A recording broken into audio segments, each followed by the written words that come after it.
ज़रई university Faisalabad के ज़रई साइंसदान professor doctor Nadeem Sindhu साहब जो है वो इन्होंने चावल की काश्त करने का जो बेड प्लांटिंग का तरीका है वो इजाद कर लिया है। ये तरीका जो है वो किस तरह से हमारे किसानों की मुआवनत कर रहा है और कैसे जो है वो फसल को भी जो है वो ज़्यादा बढ़ावा देने के अंदर जो है वो आपका और हमारा जो है वो समझिए कि हेल्प आउट कर रहा है। आज हम इसी हवाले से इनके दरमियान हैं और इस खूबसूरत फील्ड के दरमियान है। तो डॉक्टर साहब ज़रा थोड़ा सा बेड प्लांटिंग के हवाले से बताइए, इसकी अहमियत किस तरह से ये जो है वो हमारे किसान भाइयों के लिए फ़ायदा दे रहा है। जी बिस्मिल्लाहिर्रहमानिर्रहीम। जी आपने बड़ी ठीक बात की कि जो चावल है हमारी गंदम के बाद सबसे दूसरी बड़ी फसल है। लेकिन जहाँ ज़ेब भाई अगर आप प्रैक्टिकली देखें तो चावल लगाना और उससे पैसा कमाना इतना आसान नहीं है। अगर हम जो मौजूदा हालात जा रहे हैं, जो ट्रेडिशनली देखें, हमारे जो चावल का जो रवायती तरीका लगाने का उसको हम कहते हैं ट्रांसप्लांटिंग राइस, ट्रांसप्लांटिंग कल्चर। यानी हम करते ये हैं कि पहले हम एक ज़मीन को तैयार करके एक नर्सरी लगाते हैं जिसमें हम ज़मीन को कद्दू भी करते हैं, खड़े पानी में हल चलाते हैं, प्लैंकिंग करते हैं ताकि वहाँ पे ज़मीन के नीचे एक तह बन जाती है और ताकि पानी उसका ज़्यादा नीचे ना जाए। जनरली जो है वो राइस जो है वो वाटर लविंग क्रॉप है, ठीक है जी। उसके बाद हम जब नर्सरी लगा लेते हैं तो हम उसके बाद उस एरिया में चले जाते हैं जहाँ पे नर्सरी 1 महीने के बाद ट्रांसप्लांट करनी है। और वहाँ पे जाके हमने फ़र्ज़ करें आपने 4-5 मरला पे नर्सरी लगाई है और आप ये एक्सपेक्ट करते हैं कि इस नर्सरी से जो पौधे होंगे वो 1 एकड़ में मैं ट्रांसप्लांट करूँगा, जो कि 80,000 पौधे 1 एकड़ में होने चाहिए। आप जब नर्सरी लगा लेते हैं उसकी रिक्वायरमेंट ये है कि 30 दिन के बाद आपने उसको ट्रांसप्लांट करना है। तो आप लगाने फ़र्ज़ करें आपने 20 मई को नर्सरी लगाई है और 20 जून को आपने ट्रांसप्लांट करनी है, तो 20 मई को आप नर्सरी लगा के आप उस एरिया में चले जाएं। अब जहाँ पे 20 जून को आपने नर्सरी लगानी है वो 1 माह पूरा आपने वहाँ पे पानी लगाना है, खड़े पानी में हल चलेगा, ट्रैक्टर चलेगा, सुहागा देंगे, ज़मीन को कद्दू करेंगे और उसके बाद आप मैनुअल लेबर हायर करेंगे जिसको वो कहते हैं कि जी लाबा लान वाले बंदे। वो मजदूरी जो है वो मैनुअल पहले तो आपको मिलेगी नहीं, ठीक है जी, अवेलेबल नहीं। उसके बाद जब अवेलेबल हो जाएगी तो दे आर वेरी प्रिटेंशियस, उनके नखरे बड़े होंगे। आपको इस दफ़ा जो पनीरी ज़मींदार ने लगाई है, जो पनीरी अवेलेबल नहीं थी, 8-8 हज़ार की पनीरी बिकी है 1 एकड़ की और 18 से 20-20 हज़ार उन्होंने लगवाई का लिया। ठीक हो गया जी। तो आप अंदाज़ा करें कि चावल की काश्त शुरू करने से ही 26,000 तो यहाँ पे सिर्फ लेबर का ही खर्चा आ गया। बाकी जो खड़े पानी में ट्रैक्टर चलेगा, हल चलेगा, वो डीज़ल कितना यूज़ होगा, टाइम कितना खर्च होगा, खादें कितनी हैं, और जो आजकल मौसम बना हुआ है ये तो खैर कॉमन है। मौसम इतना है कि ज़मींदार को कभी ये फंगस डिजीज़ आ रही हैं, कभी पत्ता लपेट सुंडी का अटैक आ रहा है। तो कहने का मकसद मेरा ये है कि चावल की काश्त इतनी आसान नहीं है। ज़मींदार होपफुल है कि जैसे उसको रेट चावल, लेकिन फसल ऐसी है कि इसका रेट पिछले सालों में कंसिस्टेंट रहा है, ज़मींदार को रेट मिल गया है। और अगर ज़मींदार को रेट अच्छा मिलता है उसको ऐसा लगेगा कि मेरी मेहनत जो है वो कामयाब हो गई है। मैं जी बीइंग रिसर्चर, बेसिकली मैं एग्रोनॉमिस्ट हूँ, तो मैंने 3 साल पहले इस पे बेसिकली मेरा चावल पे ही काम है, शुरू से मेरी पीएचडी भी इसी पे है। मैं डायरेक्ट सीडिंग पे काम करता था, यानी हम नर्सरी नहीं लगाते थे, डायरेक्ट सीडिंग करते थे। लेकिन जो मुझे 3 साल पहले मैंने ये आइडिया चेंज किया, करते हम डायरेक्ट सीडिंग है लेकिन हम बेडों के ऊपर लगाते हैं और मशीनी काश्त करते हैं।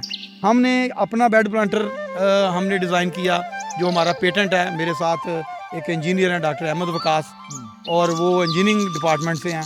तो हमने एक बेड प्लांटर बनाया तकरीबन 2022 में। हमने पहली दफ़ा टेस्ट उसको पहले कर लिया। हमने इसी जगह पे, हमने ये 5 एकड़ का ब्लॉक है हमारा, हमने इसी जगह पे ये ट्रायल लगाया था बेड प्लांटिंग का। और उसमें हम ये करते हैं कि ड्राई कंडीशन में वो बेड प्लांटर ज़मीन को तैयार ज़मीन आपने कर ली, उसके साथ वो बेड भी बनाता जाता है और साथ 4 लाइनें राइस की ये शो करता जाता है। और उससे ये है कि ना हमने वो कोई पनीरी लगाई, ना ट्रांसप्लांटिंग का मसला। जैसे गंदम लगाते हैं, गंदम लगाने के बाद हम उसको बेडों पे लगा देते हैं। क्रॉप की ग्रोथ कैसी है ये आपके सामने, अगर ये कैमरा मैन थोड़ा सा जूम करें तो ये आपको ये एक बेड के ऊपर 4 ये 10 जून की क्रॉप है, ठीक है, 4 लाइनें हैं और उसके बाद नंबर ऑफ प्लांट इसमें 1.5 लाख से भी ऊपर हो जाता है। नंबर ऑफ प्लांट का मसला ही कोई नहीं है। पौधे की ग्रोथ कैसी है ये आप अगर यहाँ से देखें। डॉक्टर साहब इतनी घनी फसल है कि मतलब अंदर जाना मुश्किल है, हर जगह पे फसल ही फसल नजर आ रही है। ये जितने मदर टिलर ज़्यादा आएंगे ना, जितने नंबर ऑफ प्लांट ज़्यादा हैं और आप अगर उसको संभाल सकते हैं, उतने मदर टिलर ज़्यादा आएंगे, इंशाल्लाह उतनी पैदावार हम पिछले 3 साल से रिकॉर्ड पैदावार इसी तरीके से ले रहे हैं। और अगर आप ये देखें, ये टिलर की देखें, ये जिसको भी देखें आप गिने, ये 30-30 40-40 इसके टिलर हैं।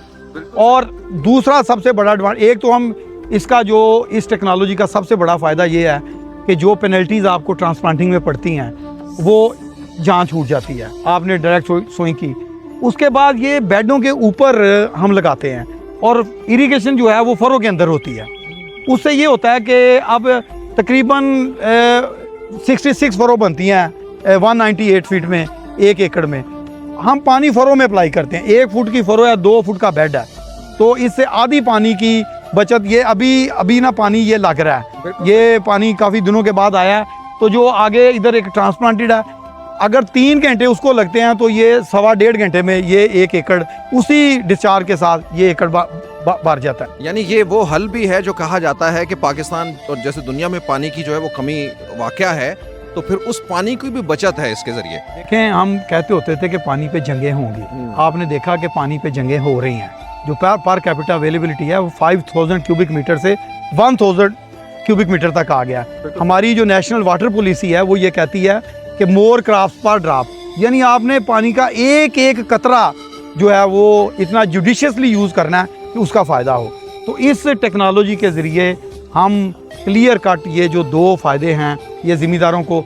आज आपसे आने से थोड़ी देर पहले एक ज़िम्मेदार 18 हज़ारी से आए हुए थे, वो काफ़ी ये मैं इस दफ़ा फार्मर फील्ड पे भी ये ट्रायल लगे हैं काफ़ी, तो फार्मर जो है वो कोई 10-15 बेड प्लांटर ज़िम्मेदारों ने बनवा भी लिए हैं। तो वो ये कह रहे थे कि मैं खुद देखना चाहता हूँ कि जहाँ जहाँ पे लगी, हमने इधर हमारे पारस पे भी ट्रायल हैं, फार्मर फील्ड पे भी उसको लेके गए।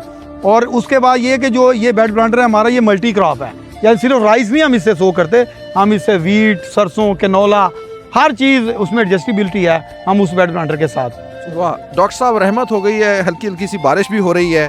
अब ये जिस जगह पे हम खड़े हैं ये बहुत ही खूबसूरत जो है वो प्लॉट है, और जिस तरह से अभी आपने बताया कि 5 एकड़ पे मुश्तमिल है, ये पूरा 5 एकड़ पे है। अच्छा डॉक्टर साहब ये बताइएगा, इसके ऊपर कहते हैं कि कोई कुछ दिन पहले कोई बीमारी का जो है वो हमला हुआ। अब आप ज़रा, हमारे कैमरामैन जो है वो भी सामने अभी आते हैं, तो ज़रा बताइए कि वो क्या था, और यहाँ तो लगता है कि कुछ भी नहीं हुआ। ये ना जी, मैं आपको ये बड़ी इंटरेस्टिंग क्वेश्चन आपने किया है। ये जो ज़िम्मेदार काश्त कर रहे हैं उनको पता है कि आजकल जब ये इसको हम एपिडेमिक कहते हैं कि जो वेदर इस तरह का हो जाता है, बारिश आती है, क्लाउडी वेदर होता है, और उसके बाद ये होता है कि धूप आती है, धूप के बाद कभी आपको टिप बर्निंग, कभी ब्लाइट का अटैक। हमारी ये जो क्रॉप है ज़िम्मेदारों को, ये इस क्रॉप में, हमारी क्रॉप में ब्लाइट का बड़ा सीवियर किस्म का अटैक आया। ये आप पिक्चर साथ देख रहे होंगे, ये वही फील्ड है जिसमें बिल्कुल हम इतने डिसपॉइंटेड हो गए कि नंबर ऑफ प्लांट पूरे थे, everything was going fine. All of sudden ये ब्लाइट आती है ना, ये पैचेस में आती है, ये बेसिकली बैक्टीरियल है। ज़िम्मेदार पहले देखता है कि थोड़ा सा एरिया पे जैसे जलसावसा हुआ है, और उसके बाद वो पूरे फील्ड में फैल जाता है। तो मैंने उस वक्त डिसअपॉइंटमेंट मुझे भी हुई कि इतनी खूबसूरत क्रॉप, और लेकिन मैंने थोड़ा सा उसमें अपने जो एक्सपर्ट हैं, हमारे जो पैथोलॉजिस्ट हैं, उनसे डिस्कस किया, और उसमें मैं आपको एक पैकेज बताता हूं जो हमने किया। मेरा मकसद किसी कंपनी को नहीं करना, लेकिन जो सच बात है वो मैं आपको बताऊंगा। मुझे किसी ने रिकमेंडेशन दी कि आप पहले एक इलियट का स्प्रे करें, 5 दिन बाद एक एयर वन है, आई डोंट नो वो किस कंपनी की है, उसके बाद फिर 5 दिन के बाद इलियट हमने स्प्रे किया। और जब उसमें बेसिकली जो इलियट है वो एंटी फंगस और एंटी बैक्टीरियल वो दोनों है, उस वक्त बीमारी आ चुकी थी। उसको स्प्रे करने के बाद हमें ऐसा लगा कि जैसे वो रुक गई है, उसका सिस्टमिक एक्शन है, वो उसके पूरी सलाहियत कर जाती है पौधे के अंदर।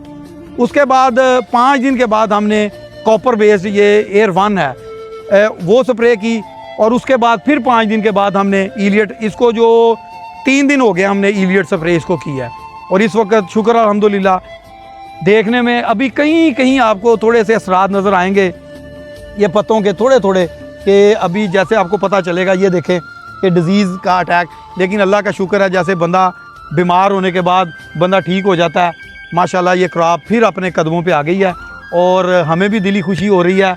जैसे अभी आपने कहा कि क्रॉप लहला रही है, मैं कह रहा हूँ कि क्रॉप खुश नज़र आ रही है। वाह वाह, ऐसा ही है। हाँ जी, यही वो जज्बा है कि एक किसान का जो है, एक रिसर्चर का, ज़रूरी साइंसदान का इस फसल के साथ, इस मट्टी के साथ जो है वो जो ताल्लुक है ना, वो एक माँ के ताल्लुक की तरह से है। इसीलिए आप डॉक्टर साहब जब ये बता रहे हैं कि ये दोबारा से लहलहा रही है, तो इनके चेहरे के ऊपर एक रोशनी है, मुस्कुराहट है और खुशी है। ये हर पाकिस्तानी के अंदर, हर किसान के दिल के अंदर जो है वो इसी तरह के जज्बात हैं। हमने अपने गली कूचों को जिस तरह से खूबसूरत बनाना है, इसी तरह से हमने अपने खेतों को लहलहाना है। उसको जो है वो अपनी मेहनत के साथ जो है वो उसमें ऐसे फसल गूंदनी है कि वो जो है वो पाकिस्तान की तरक्की के लिए अपना किरदार अदा करे। और ज़रूरी यूनिवर्सिटी और उसके साइंसदान जो है वो इसी के अंदर हर लम्हा जो है वो अपनी मेहनत के अंदर लगे हुए हैं। और यकीनन जो है वो ये साइंसदान ही नहीं बल्कि इनके साथ जो एक बड़ी बड़ी पावर है इनके साथ, वो वाइस चांसलर हैं यहाँ के, जो हर वक्त जो है वो उनको एक ताकत देते हैं और हमें आगे बढ़ने की जो है वो हिम्मत देते हैं। आप सब लोगों का बहुत बहुत शुक्रिया। इस खूबसूरत माहौल से आज तक के लिए जो है वो इतना ही।